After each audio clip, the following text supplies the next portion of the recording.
Hello, everyone. It's Julie Santiago here, and I am here with the beautiful and the lovely and magnificent Trish. Trish, welcome so much to the show in your client spotlight interview. I'm so happy you're here. Thank you. I'm happy to be here. Yes. So we were just chatting about some pretty great stuff about all the tremendous changes that have happened in your life over the past couple of months. And what I'd love to have you start with. So first of all, everybody, if you're watching this, please welcome Trish. Tell her hello in the comments below. And Trish, I think a great place for us to start is just, where are you right now? I'd love for you to start by celebrating. As you know, in my work, this is such an important part of what us high achieving women have to learn to do. We have to learn to celebrate so we don't just stay on that hamster wheel, always wanting and achieving more. So let's celebrate. Where are you right now? Let's start there, and then we'll talk about the journey that it's taken you to get there. Yes. So I am in a great job that I love with bosses that are self-aware and can communicate, working in an industry that I absolutely adore. And I no longer am numbing out with wine and television. I have time. I think that's probably the most visible thing that I notice is I just have time, but yet everything is still getting done. I'm frantically running around doing things, but yet everything's done. But my pace is slower. I'm not rushing to go all the time. I don't rush anymore at all, which is really profound. Meditation is huge for me. I start every day with meditation and gratitude, and I think it really sets the tone for everything. I have eliminated stomach problems, back pain, headaches. The big one is the back pain. I had really chronic back pain for years. That was all muscle pain that no one could really explain, and that is gone. Let's see. I'm comfortable in quiet spaces with nothing to do. Mostly. I still a little bit sometimes go, I'm not really sure what I should be doing, but that's a pretty big deal for a recovering high achiever, to be comfortable not achieving or doing anything. Yes. I only make lists at work where they're required from the chronic list maker. It's just, it's amazing because I don't know where all the time came from. Yeah. I love that you're saying that. You're like, I have all this time, and you are now actually working. Okay. So your job's new. So why don't you tell everybody exactly what your job is? So like, what's the industry? What's your job? And it's new. You got this job while you were in the program. So tell people exactly what it is and what you do, just so they know. Yes. So I am the controller for a pet healthcare industry job. It's called Kinship, and we are disrupting pet healthcare in a very positive way, trying to find innovative ways to engage pet owners and help pet information flow better from pet owners to vets to enhance the pet experience and the pet owner experience.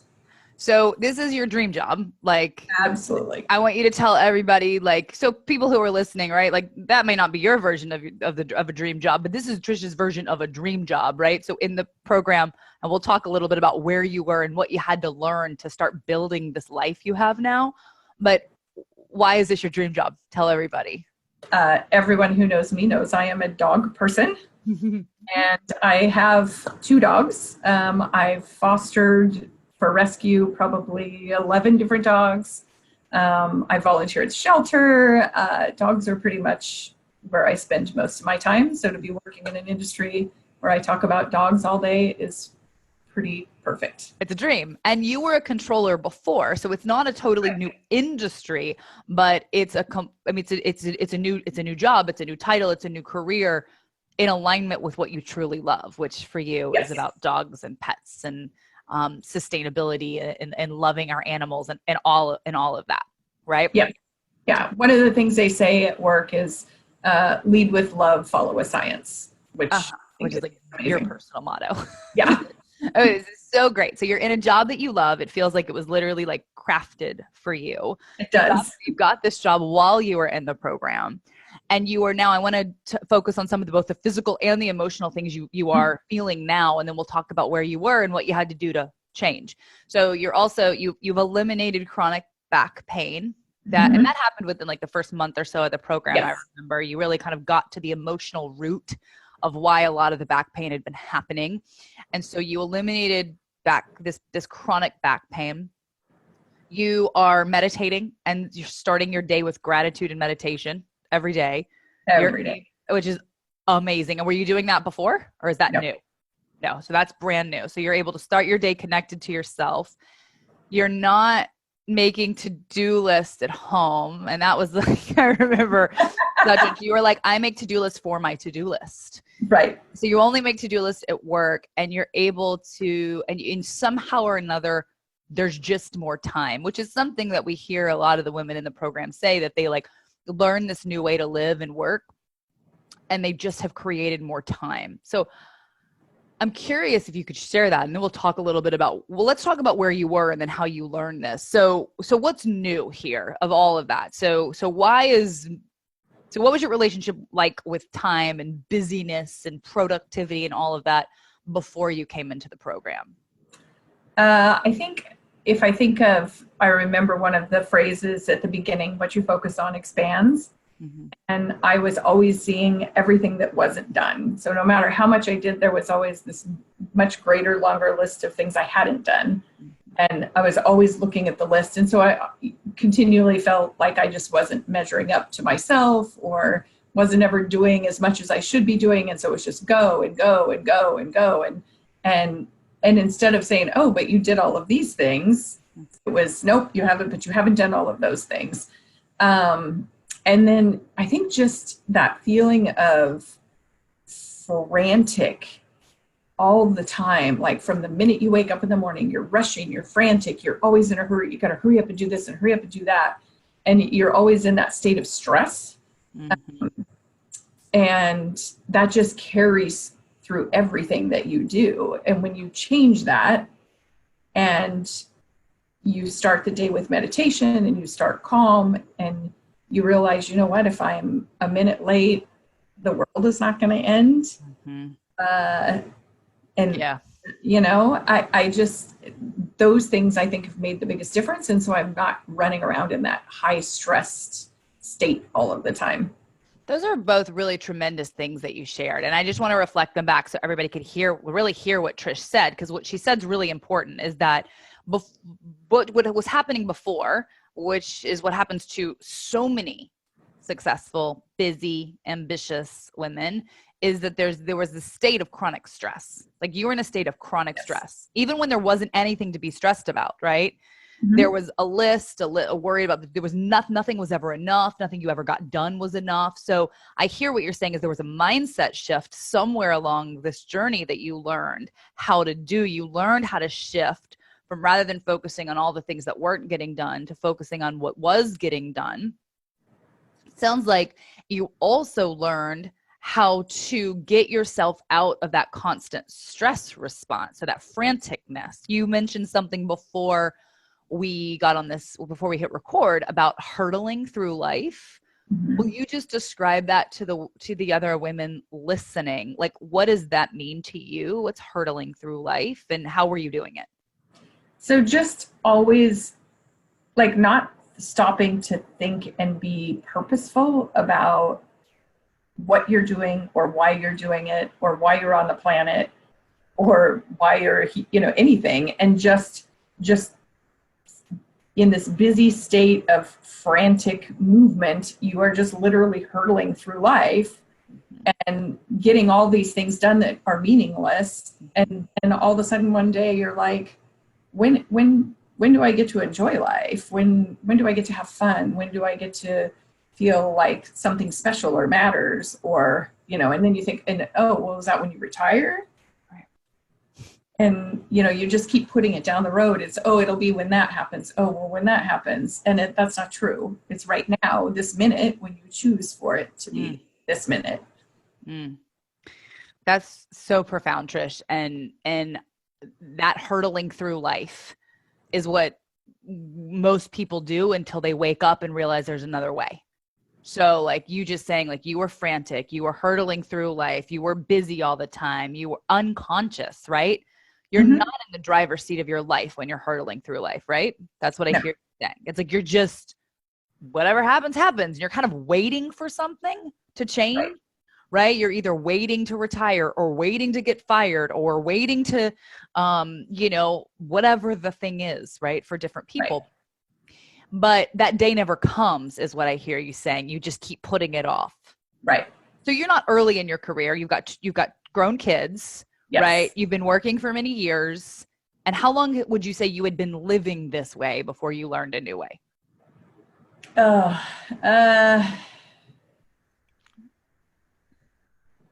Like your whole professional life? You don't have to give us numbers. Yeah, I'm not asking how old you are. I think my whole professional life. Yeah.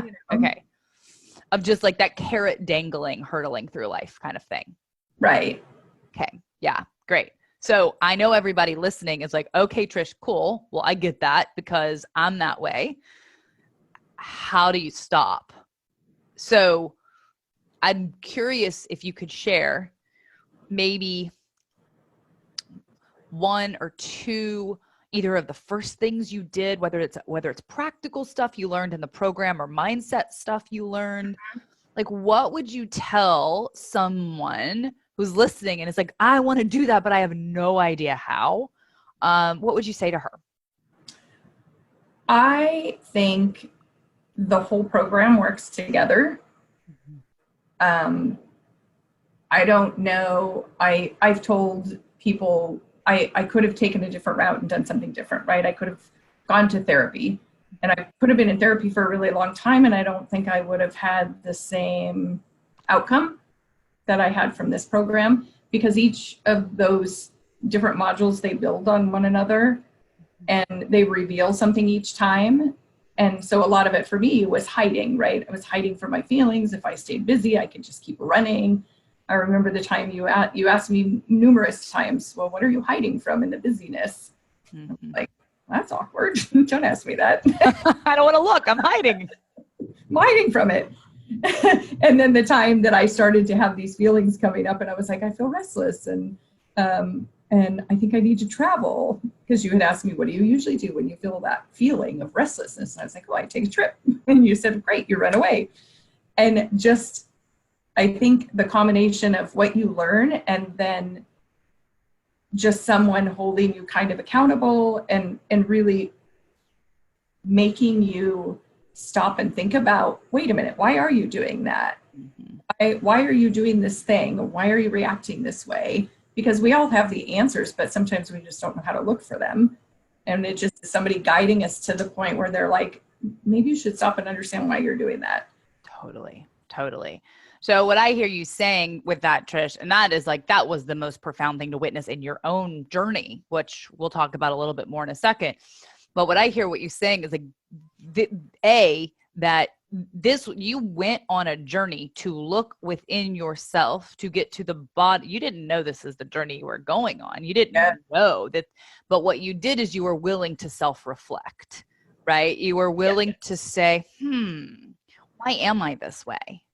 Why am I always busy? Am I always busy because I just happen to have very busy jobs? Or is there a part of my chemistry, my makeup, that is driving that busyness? Am I hiding? Am I running from something? And this is like, you heard me say it in the program to all of the women who are going through it, which is like the same qualities that have led to our success as high achieving professional women will lead to our downfall, right? Mm-hmm. If we don't know how to use them, right? So what I hear you saying is you were able to say there's something about me here. So my busyness is serving a purpose, and it's not actually as necessary as I think it is. I'm hiding something. So you had to be willing to look at your own feelings. You had to be willing to sit with them, which ain't easy. So there was a lot of mindset work, a lot of personal growth work.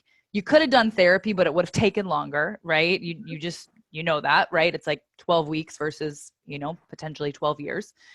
And you were willing to look at yourself and you were willing to get to the bottom of it. So when you started learning why you stay busy, so you kind of got maybe to the root of why you stay busy, something shifted and you didn't have to stay as busy. Is that what I'm understanding? Yes. Yeah. And I think a lot of what led me to it was I was just getting tired of being busy. Yeah. And tired of telling my friends. People would check in, and the first thing I would tell my friends is, "Oh, I've just been so busy. Yeah. I'm so busy. I'm so busy." And I was like, "Oh, that's a horrible thing to say to your friends. I'm sorry, I'm busy. I don't have time for you." Yeah. Basically, there's other things that are more important, mostly my busyness and my to-do list Right. and my work. And so you were choosing that over your life, right? You were choosing working busyness over living your life.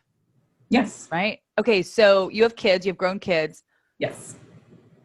You said something very powerful towards the end of your program. Actually, I think it was after you graduated, about when you finally, because they knew you were doing this program, right? Yeah. So what, I'm curious how it shifted your relationships, if you want to share that with your daughter and your son. And then what did they have to say about, like, mom now? What was the experience like transforming, really, you know, you know, as you are, with two kids who have seen you one way your whole life? What was that like? Three. You have three. You have Three. You have the daughter. You have you have a daughter and Two boys. two sons. I forgot about your second son. Okay, well, share about all of them, or share about this general, what they noticed, and how your relationship shifted. I think the biggest thing, well, they all said, well, two of them said they noticed change. Actually, they all did in different ways. I think it changed the way I communicate with them. Mm-hmm. I've always tried, with them being adult kids, to not, I never wanted to be the mom who was like, you should do this, you should do that. So I always tried to not be in that mode with them. So I think, because we always talk about not giving advice, but I think it just changed the way we communicated, and particularly with one of my sons, it was a very beneficial change in the way we communicated. And I think every time we get together, the conversation is just different now. Mm-hmm.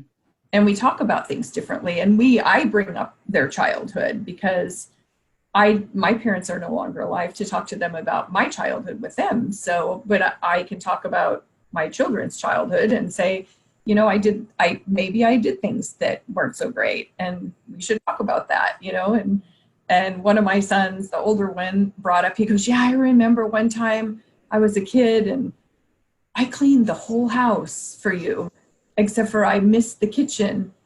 And you walked in and the only thing you noticed was the kitchen was not clean. Wow. Wow. And he's an adult now, and now he's laughing about it, but now we can talk about it openly and reflect on, oh, well, that's because that's how you operated then, and now you can operate differently. That's huge. And the fact that you can even hear that and allow that to be a healing experience between you two, right?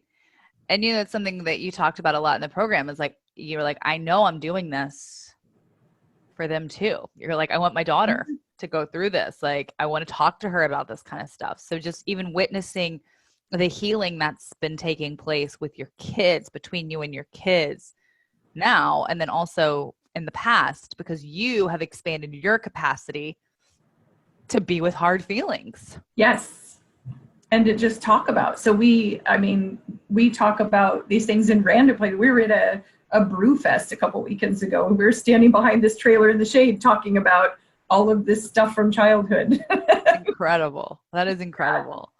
So let's talk a little bit about your journey with your job, because when you came into the program, you had been let go of a job that you had been in for a while, which was a pretty traumatic experience. And, one of the things, I love what you said when you applied for a breakthrough call, just to have the initial conversation for us to determine whether or not I could help you, you said, I'm a perfectionist and an overachiever and an overfunctioner. In the job, I overcommit in my jobs. I sacrifice my own health, and then I was let go. I always do this. I always make myself available, and then I repeat the pattern, and I burn out, and then I change jobs again and again. But in this case, I was forced to change jobs.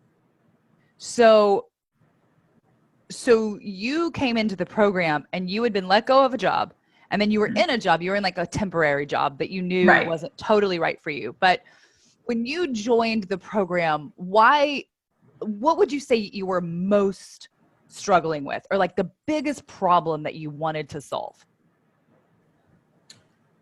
The biggest thing I was looking for was knowing that I needed to learn something from that experience I had at my job, because I'd never been let go from a job before like that. And instead of just saying, oh, this was, this terrible thing, I wanted to learn something. And I just kept feeling that there was something I needed to learn. And so I went to 2 different counselors and didn't get anywhere. And so then I found your page and was like, oh my gosh, she's talking to me. And so the journey went from, I want to learn something, and it kind of took a little bit of a turn. And I just didn't want to repeat the same thing again. I just kept saying, I don't want to go get another job and work crazy hours again and be stressed out. And I can't do it anymore.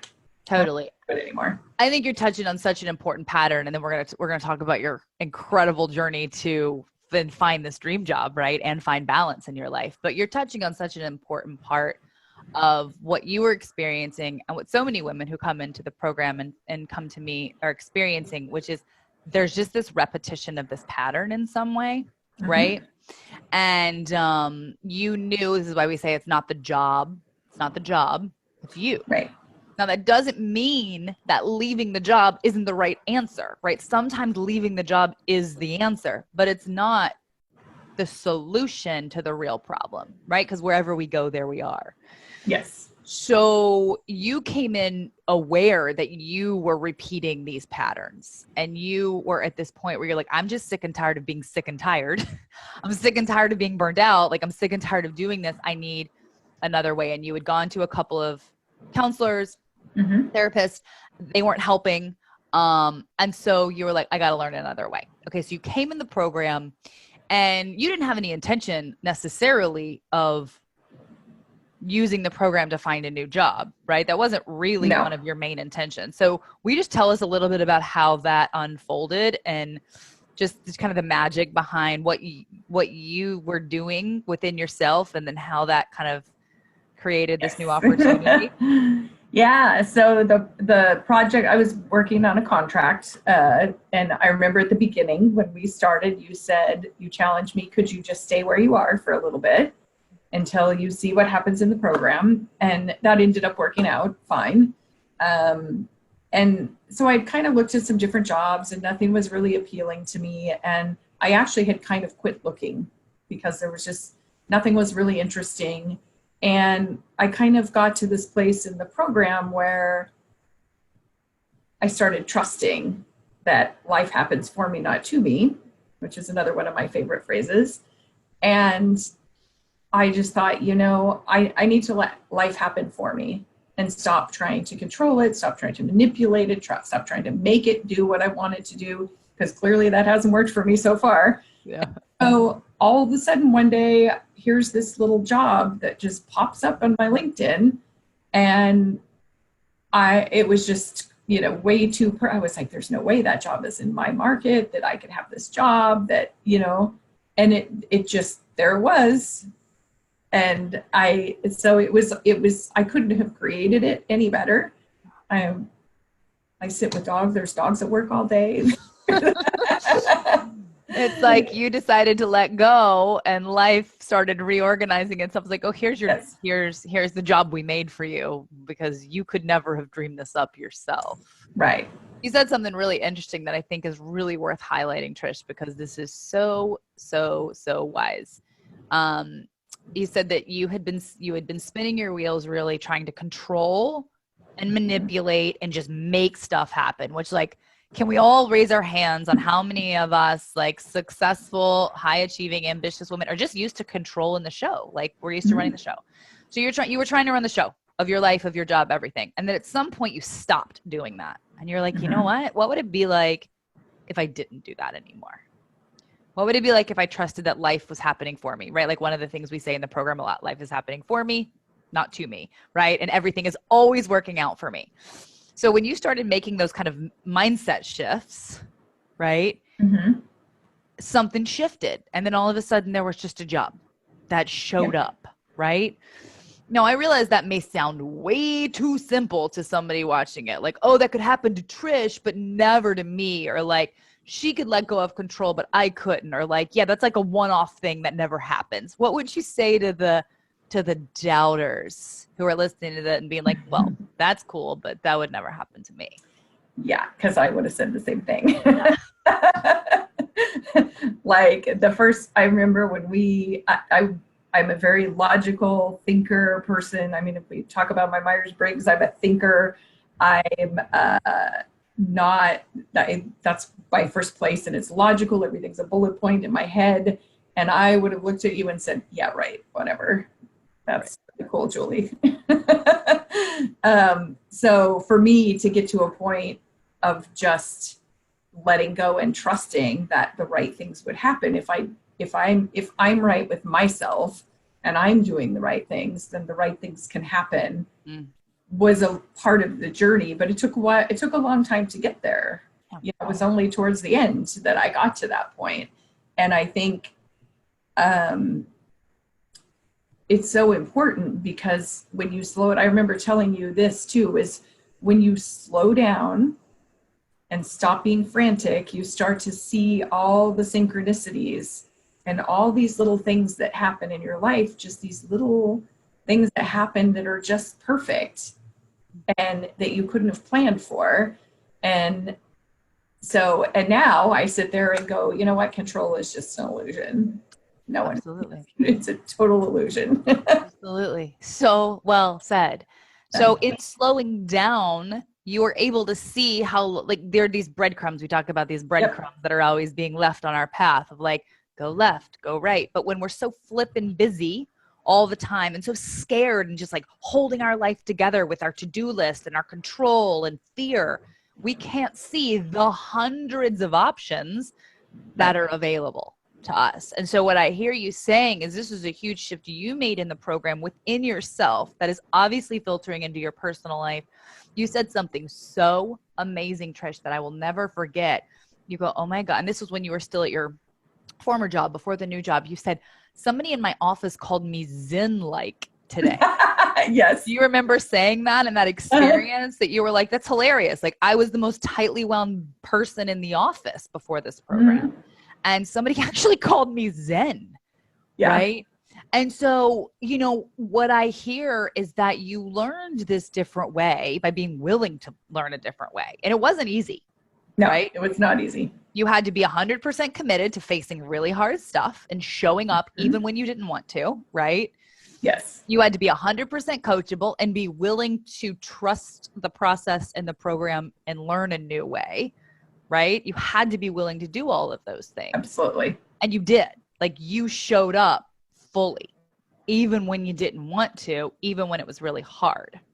Yes. And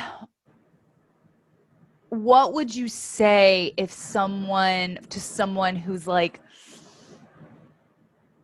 but what if it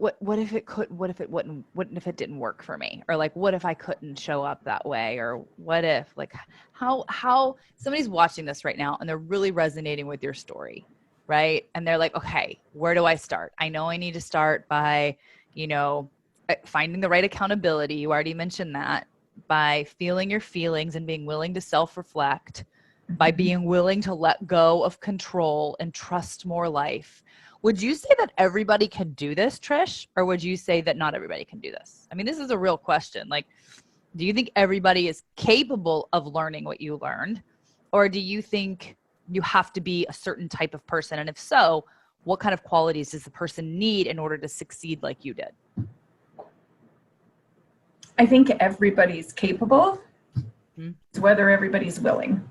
Oh, because I've watched a lot of women come through this course. Yep. And it's amazing, because as you're going through, you get to see the people who are ahead of you and the people who are behind you, and everybody's in a sort of a different place in the program, and that helps you see the journey as much as being on the journey yourself is seeing the other people on the journey. Totally. And so you probably saw some women who were more committed or more willing than others. True? Mm-hmm. Yes. So everyone can, but not everyone is willing, right? Yes. Right. So if you're willing, people can have just as powerful experiences and changes in their lives, right? Or their own version of that, but they have to be willing. You have to be willing. You have to be willing to say, I spent X number of years of my life believing this, and I just discovered that that's not correct. And now what am I going to do with that information? That's huge. So for every single woman out there watching this, this can be your moment where you're like, whoa, I've spent my whole life this way, and I'm willing to learn a new way, right? I'm willing to potentially admit to my perfectionist self that I was wrong. that I was wrong, or that I may not be doing it perfectly, or that the way that I'm doing it isn't actually working anymore. So, you got to a point, Trish, that you found us and you booked a breakthrough call, and it was really scary for you to commit to joining the program, right? Even though you knew, like, you were like, this is the last house on the block. Like, I've tried therapy, I've tried counselors, I've tried changing jobs, I've tried all the other things that my smart brain can figure out. I know this is the solution, but it was scary. It was very scary. And so what would you, knowing what you know about fear now and change, what would you say to someone who's like facing their fear, whether they're like, I'm not even sure if I'm going to book a breakthrough call, or like, I don't even know if this is possible for me, or the women, we all have fear, whether you work with me or not, you're going to have fear if you try to change your life. So what do you want to say to a woman like that who's facing that fear? I think if you are willing to hold on, push through it, what you get on the other side is so much worth the work you do to get through that fear. Yeah. Sometimes the fear makes us want to run the other direction, which will then mean we're just stuck the same place we've been. Totally. Well said. So fear is going to want to have you run in the other direction. Even if you have a solution to solve your problems and change your life and make your life better right in front of you, your fear is going to tell you all kinds of stories. So can we just call out what was one of like to me, the greatest stories that your fear was telling you before you joined this program? About your program? Yeah, totally. Let's just put it all on the line. There's so many different ways fear can creep. Like, it's not going to work for me. Like, it's too much money. I'm too busy. Whatever. I don't have the time. I'm too messed up, whatever. And then your version of your fear was, what was your fear telling you? Mine was that this was all a farce. And how did I know that there was really a program that I was going to get if I spent the money to do this? Totally. So Trish is like, that's that fear of like, I don't know if I can trust this. Yes. Is this a scam? I mean, Julie, I've seen your website. I've watched other client interviews, but it was like, what if there's a scam? Like, what if, right? What if an elaborate scam? An elaborate scam. So the reason that I wanted you to share that and just put that out here with everyone is because fear is a sneaky beast, right? And here you are on the verge of fundamentally changing how you live life. You wake up, you meditate every day, you give gratitude, you give thanks, your relationship with your kids is better, you now have your dream job, you have a stable income, right? It's like you have more pace, more space, more peace, more time with friends, less franticness, less busyness. You're not hurtling yourself through life anymore. You're conscious, you're aware, you're having deep conversations. Of course your fear is going to freak out, because what you had to sit through and go through and learn to get there, your fear, or some people call it ego, or we call it the inner critic in the program, freaks out in lots of different ways. Lots of different ways. So what do you want to tell somebody who's on some verge of making a decision, whether it's, no matter what the decision is, like, what would you want to say to that person to overcome that fear? How'd you overcome it? I decided to trust, and trust is what's gotten me to where I am now. I mean, trusting that I'm on the right path, trusting my intuition, instead of just my logical left brain, I think is the biggest thing. And if it feels like this is the right thing, then do it. That's huge. It's the best thing you'll ever do. That's huge. So loves, we're going to keep talking to Trish, but I do want to just say this right now. If you do want to trust, if you want to explore whether or not this program, my work, can help you wherever you are right now, if any part of the story is resonating, if Trish's story is resonating with you, if you feel like you're repeating these patterns, if you're numbing out, if you're not feeling your feelings, if you're always hurtling yourself through life and trying to control things and kind of on this hamster wheel and you want to get off, and you want to be able to live with more peace, and you do want to find and create that dream job, then I want you to book a breakthrough call with us. It'll be me or someone on my team, and we're going to get on the phone with you for about an hour, and we're really going to talk to you about what's going on. And Trish, you can speak to that breakthrough call, right? How powerful even that call was, right? Yes, absolutely. And so you will have a breakthrough on this call. That is our promise to you. All you have to do is go to juliesantiago.com/talk. Okay, Julie Santiago /talk. We'll make sure we put that in the notes and stuff here. And it's a free call, right? I mean, it's our gift to you. If we can support you to get you where you want to go, we'll tell you about the program, right? You can be our next success story like Trish. But if we don't feel like we're a good fit for you, we're going to tell you that too. And we'll share other resources with you. So, you know, we do these calls because we want to support women, right? And, you know, a lot of you know my story, and it's simply, I'm tired of seeing women, successful women like Trish, unconsciously going through life and like not being their brightest selves. Trish, that feels like a really great last thing for you to share, because you really stepped into your leadership in this program in a big way, around sharing your heart, sharing your gifts in some way, both in the job before the dream job, and even with, you know, connecting with a local homeless man and coordinating some things for him. And you really did step into leadership, right? Of becoming the leader of yourself, of your own life.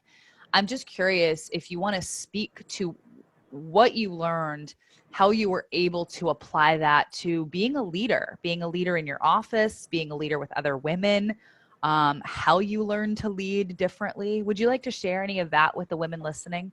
Yeah, I think, you know, one of the things we talk about in the program is feminine leadership, right? Which is very different than what we're used to in the workplace. And I think, you know, one of the big things that happened to me at the job was, at the job I was at for a little while before, was being vulnerable with someone to solve a problem, another woman who was in management, and just really being vulnerable to work through something. And it was amazing how well it worked, because it solved the problem where that's not the way I would have been before. Being vulnerable would never have been my choice. It would have been like, nope.